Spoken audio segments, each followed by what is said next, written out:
Leader, দেশের নির্বাচনের অবস্থা কি? নির্বাচন 12টা বাজে গেছে। সারা বাংলাদেশের জনগণ কোথাও এখন নির্বাচন চায় না। নির্বাচনের কথা কইলেই ঝাড়ু দিয়া পিটায়।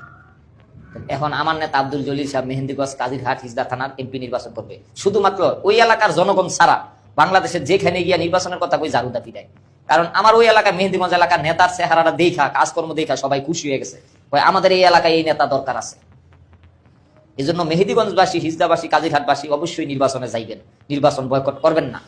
আর বাংলাদেশের সর্বত্র যেখানেই কোনো ভোট হইব সেখানেই বয়কট, বিশেষ করে আমার কেরানীগঞ্জে। কারণ আমার কেরানীগঞ্জে আমি এমপি প্রার্থী ছিলাম, কিন্তু টাকার জন্য মনোনয়ন নিতে পারি নাই।